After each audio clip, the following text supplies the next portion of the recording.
Welcome to the Higher Ed Geek Podcast, where we explore the impact of EdTech on the student experience with engaging, fun, and relevant conversations that honor the wide range of work happening all across the higher ed ecosystem.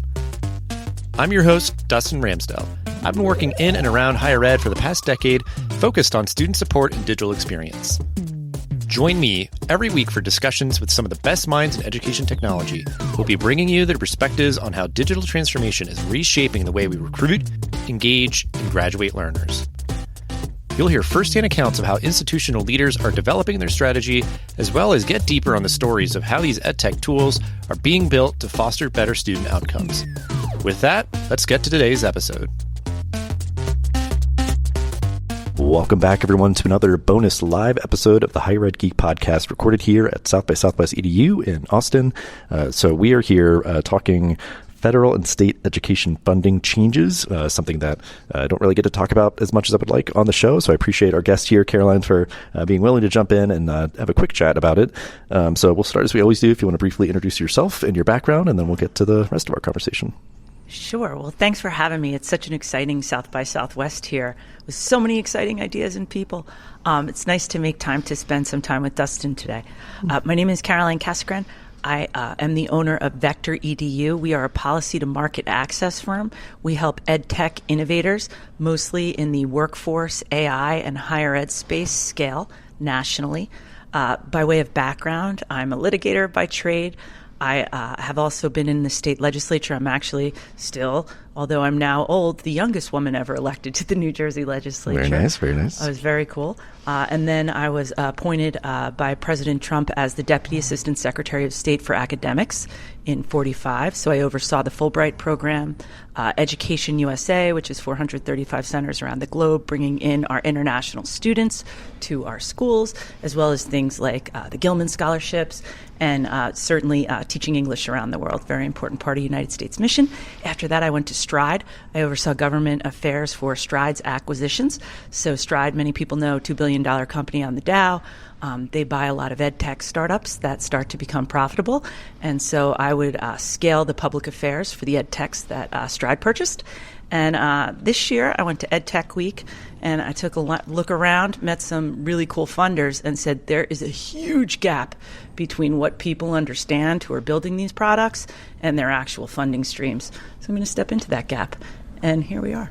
Yeah. And I think, your perspective kind of from, that vantage point, like, the role that, federal, state governments and the funding and different things, like its impact on the space is a sizable one, and I think just that idea of reckoning with that as there's sort of more ambiguity, I would say, or sort of turbulence, or just sort of like, action when there has long been inaction, or just sort of a slow kind of receding of like state funding or whatever else. So, just appreciate kind of like all that you've done and sort of bringing that perspective in, because I think it's a very valuable one of like the folks who have been in the mix with these things and how these decisions happen, or, the priorities and things. I think, it's just been obviously grabbing a lot of headlines. So I'm excited to explore that. Yeah, and you're right. A lot of it has moved quickly. It's funny, I was thinking about Workforce Pell as people were talking about it this week. And as recently as 2023, I remember sitting in Congress with members of the Help Committee and having my, because obviously sometimes we have other lobbyists with us, having the other lobbyists with me say, Caroline, don't ever mention that in a meeting again. That is a non-starter. That's never happening. And here we are in 2026 with a fully passed Workforce Pell. So things have moved quick, and I've watched a lot of those conversations. Yeah. So I guess, talk a little bit, just more about like the context of this moment. Obviously, like things happening quickly, and maybe people just were just unsure of the kind of feasibility of it, even in the recent past. But, the context of this moment when it comes to federal state funding for higher education, like, the story of the past several years, and, it's, how is that, I guess, kind of led to, a year of really attention-grabbing headlines around, all these stuff, whether it's Workforce Pell or things around student loans or anything like that. But just take this question as you will, just sort of the context that has led to this moment where we are here today. It's such an awesome question, because there's three major things to me that have converged that have caused this. Number one, I think you can't have any conversation in education without talking about the pandemic. The pandemic fundamentally changed how college students saw education, how K-12 saw education, and it led to different pathways being visible for people, right?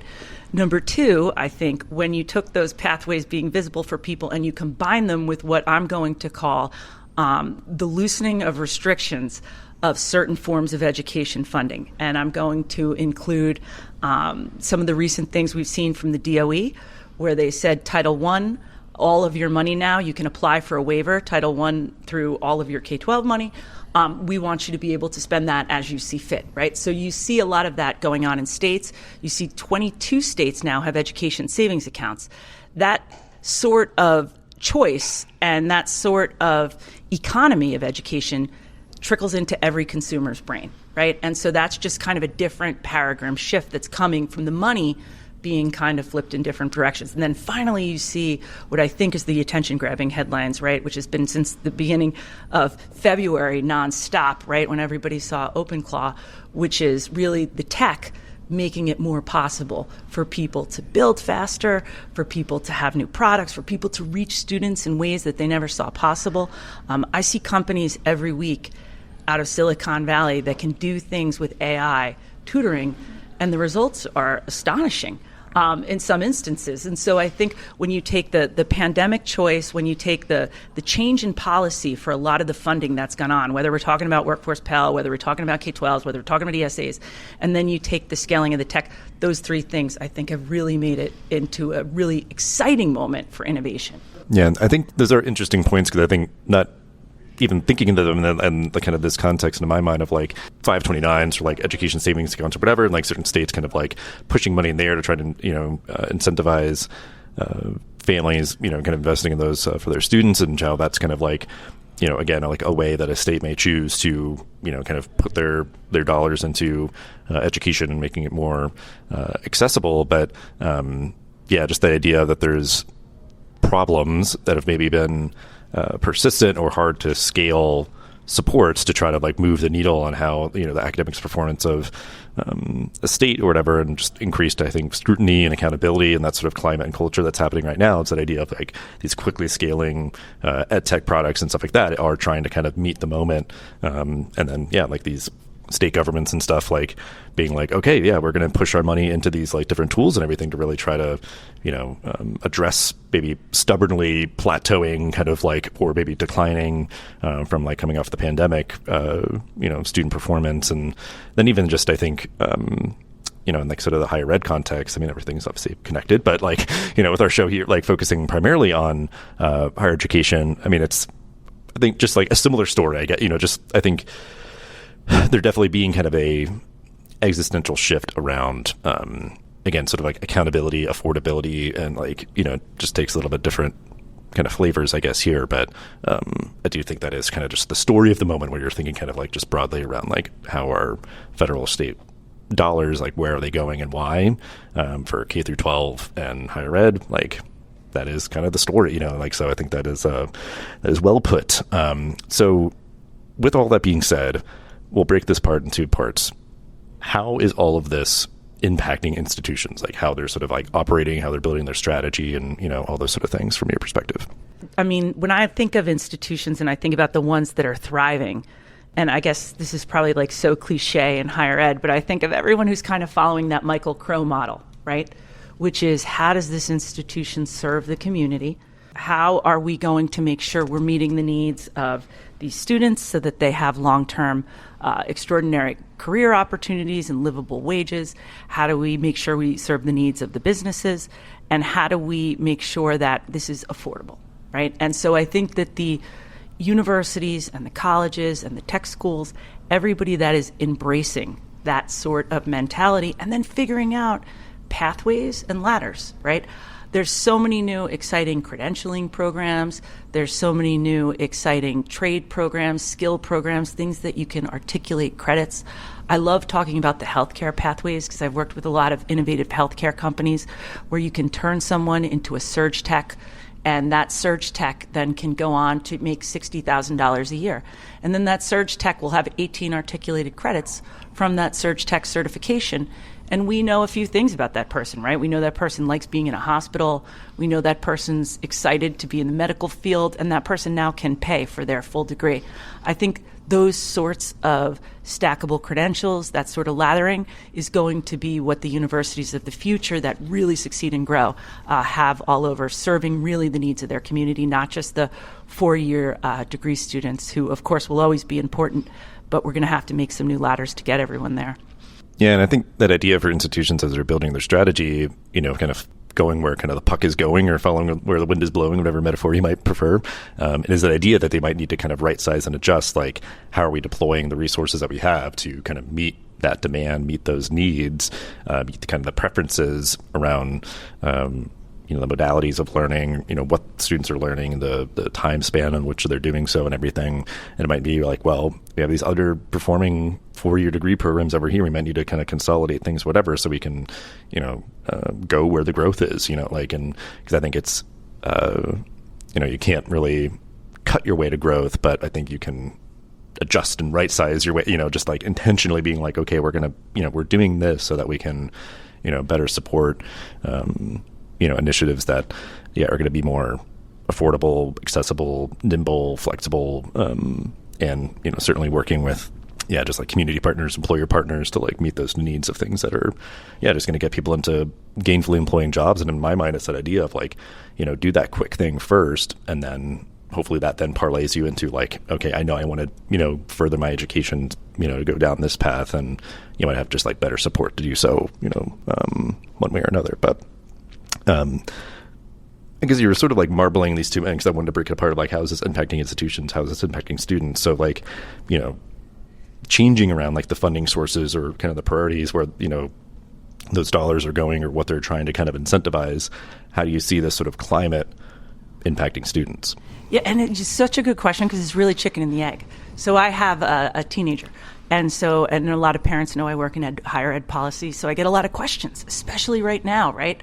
Where do I send my son or daughter? What does that job of the future look like, right? And I think that those students are going to go in, especially, the kids in high school right now that are reading all these headlines are going to go into universities, and they're going to want the answer to that question, and parents are going to want the answer to that question. So I think that is where the students are. They know better than most people our age, right? Certainly my age. Dustin's younger than me, for the audience. But so I think that people should know that, these kids are real tuned into it, and they're scared too. There's a lot of anxiety. I have a friend who's a therapist, and she said she's actually taking calls from kids that are scared that they're going to grow up in a world where there isn't going to be a job. So some of them are really spending some time on the bots, right? But certainly I think that the market's going to demand it and the kids are going to demand it. Yeah, and that is a good point, that idea of, I've asked people a lot of like changes to how, whether, an edtech company or institution, whatever, like changes to their strategy, how much is it like coming from them, their teams or whatever, how much is it coming from like the students and everything. And I think it's, a little bit of both, but I think, certainly people kind of voting with their dollars, voting with their feet or whatever, like certain institutions are just realizing, certainly, like they just need to make adjustments. There's always going to be a place for these institutions and a place for what they offer and, the four-year degree and the campus experience and all that. But like more people are looking for more options and some level of certainty, I guess, that, they're going to come out the other end with, good durable skills or like, the good social capital, good experiential learning opportunities, internships, like whatever it might be. Because unfortunately, I guess that idea of just like, for most people, it is a little bit too uncertain and not worth the cost. Like I think we're at that breaking point of like, kind of just roll the dice and paying, like all the money and just like hoping it all works out. It's like, you want to make sure you're getting, maybe some certifications along the way or whatever else to know, like, I'm going to be, in a good place on the other side, whatever it might be, that I'm doing career-wise. But so with all of we said, we've kind of talked about like the past, the context of this moment and sort of the impacts of it. What are you seeing on the horizon here? I mean, this year, certain things are going to go into effect around like funding sources, like caps on like the, grad loans or different things like that. So I'm just curious, like, take this question as you will. Sure. What's on the horizon for like the next couple of years? Sure. Well, first of all, can I zoom out and get optimistic? Because I feel like we were pessimistic, and that is not where I am right now. I think that you are seeing the beginning of a labor market transition that's similar to the New Deal. I mean, I really do.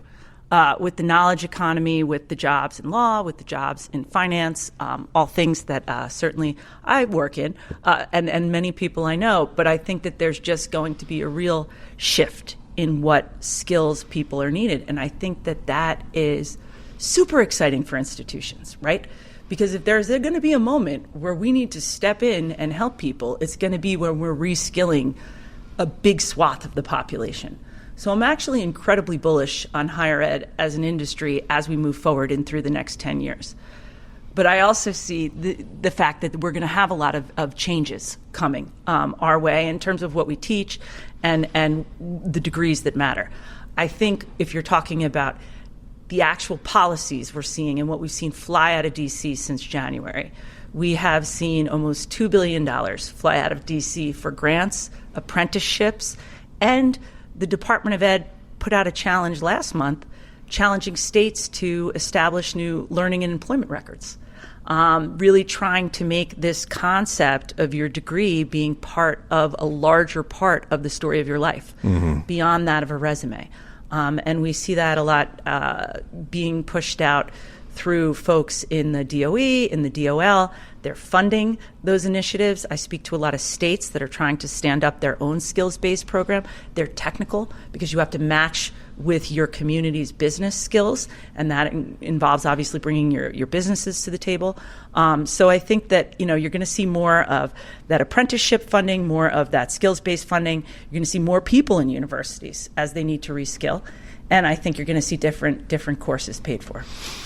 Yeah, I mean, I think it is that idea that a lot of seeds have been planted, I feel like, of these sort of calls out, this money, these sort of buckets being made available to kind of put people to task on these things that I know, I've observed sort of on the at the outskirts and the kind of the corners of spaces like this, people talking about all these things. And I think, people have been working hard in their own ways, and it's certainly going to take a lot of people doing, a lot of work to kind of, push certain initiatives forward. But, because those, learner records or different things like that, people have, been wanting to kind of have something with badges or this or that, whatever, of all the skills you have. And as you're going through education, it better captures all the things that you do, in the classroom and outside of it, and, whatever else. And not relying on someone self-reporting on their resume of I did all these things and whatever. And it's okay, we could have something that's, more verified and more kind of translatable in the marketplace. But it's people I've been observing kind of talking about those things for a while. So it's I think it's, going to come to fruition in a much more substantial and earnest ways where the federal government is making money available and states are, meeting that and doing that work, because I think that collective weight that they can put behind things, they're definitely going to move things forward in a pretty compelling way. So definitely some things to follow for folks listening, things on the near horizon here. But we will end, though, a question we're asking everybody: advice that you would give to higher ed leaders navigating this moment. My advice would be to go speak to your business community, because the higher ed leaders that are indelibly intertwined with their business community are in such a position of strength with everyone around them, be it their state funders, their federal funders, their students that they need. I think making sure that you have that pipeline very real for your students and your policymakers to see is probably a really good space for a university to be in right now. Yeah, seek them out, be proactive, because I'm sure for some folks have, fielded those offers from the business leaders in their community and, have been receptive to that. But I think initiate, and look at those folks as good partners. And I'm grateful that I think the climate around that has definitely changed. I think sort of past the Rubicon of just sort of the idea of okay, yeah, these employers can be good partners and really inform what we're doing in a positive way, and create those sort of experiential learning opportunities and all that good stuff that I think institutions are wanting to prioritize. So I appreciate you coming and hanging out, sharing all you did. We'll have ways to connect with you and your work in the episode description. But it was great chatting with you. Great podcast. I listen anyway, but thank you so much for having me. Thanks for listening to the Higher Ed Geek podcast.